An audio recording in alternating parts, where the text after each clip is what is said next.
네, 안녕하십니까. 김종일입니다. 오늘은 그 하나님의 섭리에 대해서 생각을 해보겠습니다. 요즘 질병과 재해가 참 만연하고 있습니다. 참 많이 일어납니다. 지금 중국에서 시작된 이 코로나19 이 폐렴도 지금 우리 대구 경북 지역에 창궐 하면서 지금 온 나라가 이 병을 퇴치하기 위해서 많은 지금 수고들을 하고 있습니다. 또 우리는 전에 그 세월호가 이렇게 침몰해서 수많은 사람들이 죽음을 당하는 것도 경험을 했습니다. 이럴 때 우리는 질문을 하게 됩니다. 하나님은 어떻게 역사하시는가? 하나님은 과연 살아계시는가? 심지어 그런 회의가 들 수도 있습니다. 이럴 때 우리는 어떤 신앙을 가져야 하는가? 이런 점들을 생각해 보겠습니다.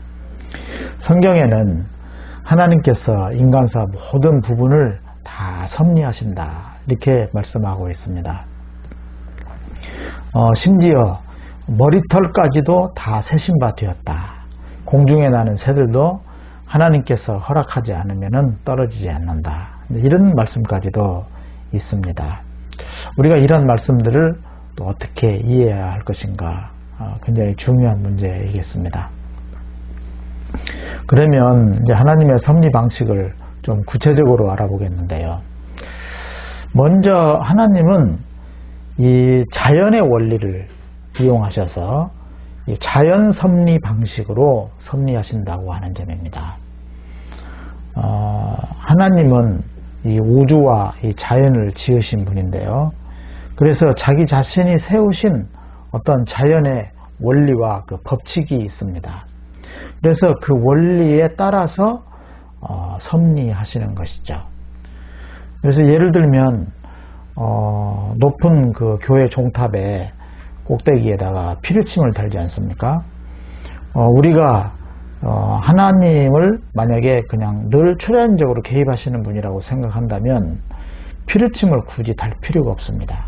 왜냐하면 우리가 믿음만 가지고 있으면 이 번개가 벼락이 이 종탑 위에 벼락이 내리지 않을 것이기 때문입니다. 그러나 모든 교회가 종탑에 다 피르침을 답니다.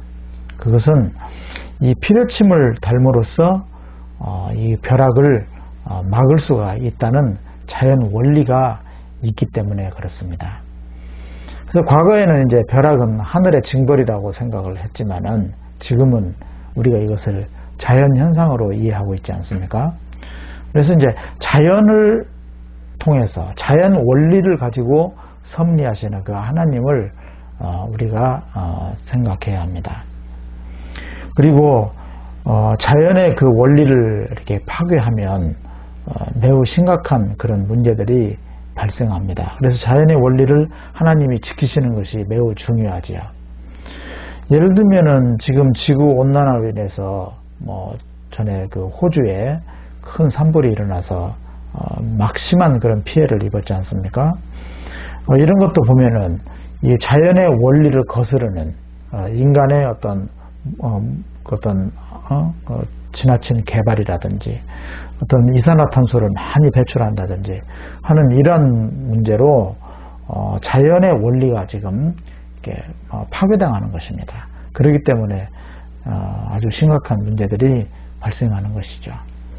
그래서 자연의 원리는 이 하나님의 섭리 방식이기 때문에 자연의 원리가 잘 돌아가게 하는 것이 중요합니다. 그래서 이 원리가 잘 돌아가지 않으면 결국 이 자연의 어떠한 그 교란으로 자연의 원리가 파괴됨으로 인해서 심지어는 인간 생존 자체가 불가능해질 가능성이 많겠습니다. 그래서 우리는 하나님의 섭리 방식인 자연의 원리에 순응해야 하는 것이 무엇보다도 중요합니다. 흔히들 하나님의 섭리 방식을 자연의 원리보다는 어떤 초자연적인 것을 많이 생각을 하는데 이것은 좀 잘못된 것입니다. 그래서 이제 앞서 말씀드렸던 머리털까지도 세신 바 되었다. 새 한 마리도 하나님의 허락이 아니면 떨어지지 않는다 하는 이러한 말은, 이러한 말씀들은 참 하나님께서 이 세상 모든 만물을 어떤 자연의 원리를 가지고 통치하신다라고 하는 그러한 표현입니다. 그리고 또 어떤 의미에서는 그 성경에는 더러더러 이렇게 중요한 의미를 강조하기 위해서 다소 이렇게 과장법적인 그런 표현도 이렇게 썼는데 이 말씀의 뜻은 하나님의 자연 섭리를 전적으로 신뢰할 것을 가르쳐주고 있는 그런 말씀인 것입니다. 지금까지 하나님의 섭리 방식 첫 번째로 자연의 원리를 통해서 섭리하시는 자연 섭리에 대해서 말씀을 드렸습니다. 이제 두 번째로 말씀을 드리고 싶은 것은 하나님께서는 각 사람들에게 특히 하나님을 잘 따르는 사람들에게 성령의 조명을 통해서 지혜를 주신다고 하는 것입니다. 그래서 하나님은 각 사람들에게 어떤 신적인 진리를 계시하시고 그 진리를 깨닫게 하시는 것이죠.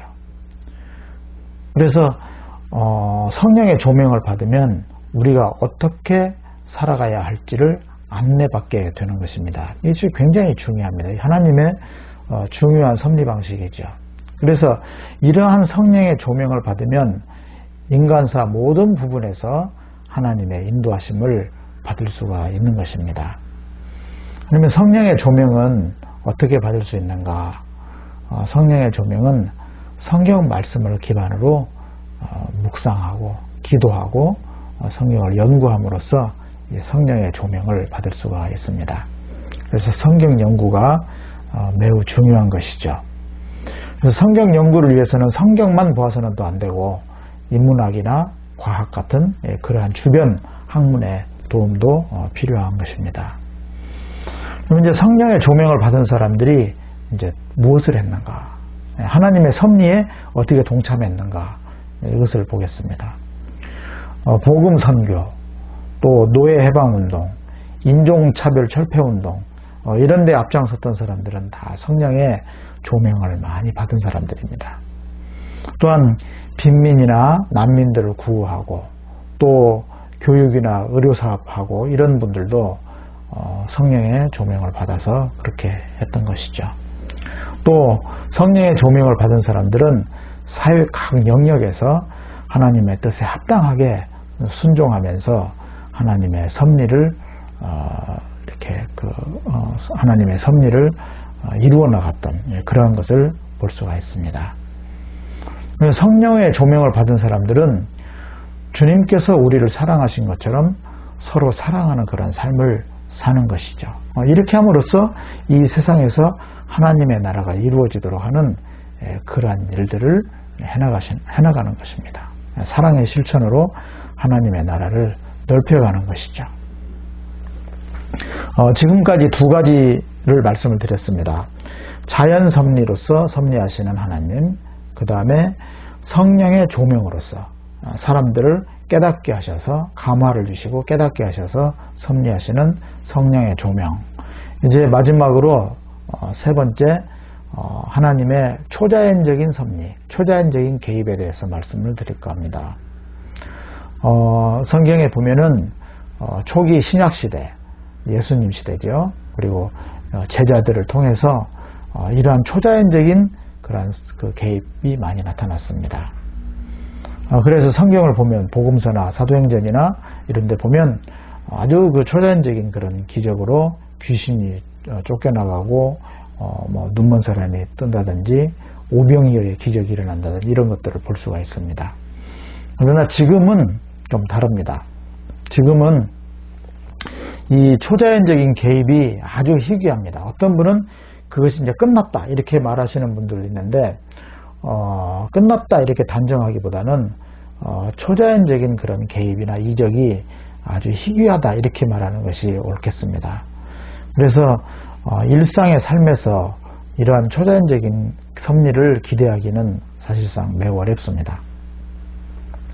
그러나 이 초자연적인 개입은 종말에는 아마 일상이 될 것이라고 생각이 됩니다. 왜냐하면 그 종말의 때는 지금 우리가 이 자연의 섭리를 그 자연의 통치를 받는 그러한 3차원이 아니라 새로운 차원의 삶이기 때문일 것입니다. 그래서 우리는 어떤 초자연적인 개입을 기대해서 어떤 고통을 당할 때 누구만 특별히 하나님께서 선택하셔서 그 사람이 그런 고통을 면하게 하고 하는 이러한 개입을 기대하기보다는 자연적인 원리, 자연적인 섭리, 그리고 성령의 조명, 이러한 방식을 통해서 섭리하시는 그 하나님을 우리가 전적으로 순종하면서 그 하나님의 나라 확장에 동참하는 것이 지혜로울 것입니다. 그래서 우리 주변에 이제 고통을 당하는 그런 사람들이 이제 많이 있는데, 그 사람들이 뭐 믿음이 없어가지고 그러한 고통을 당하는 것도 아니고, 참 배후에 있는 그 하나님의 뜻은 우리가 정확히 알 수는 없지만, 그러나 우리가 사랑으로 다가가고 믿음 안에서 그러한 모든 어려움들을 잘 이겨나갈 수 있도록 그렇게 격려해주고 같이 해주고 그렇게 하는 것이 이 하나님의 나라에 동참하는 것이 아닌가, 그렇게 생각이 듭니다. 지금까지 하나님의 섭리에 대해서 말씀을 드렸습니다. 정리하면 하나님은 자연적인 방식으로 하는 자연 섭리, 그리고 성령의 조명을 통해서 하는 그러한 섭리, 그 다음에 초자연적인 개입, 이 세 가지인데, 특히 자연적인 섭리, 그리고 성령의 감동 혹은 조명, 이러한 방식으로 섭리하신다는 것을 우리가 잘 이해하면서 하나님의 그 말씀에 더욱더 순종하는 우리의 삶이 되면 좋겠습니다. 시청해 주셔서 감사합니다.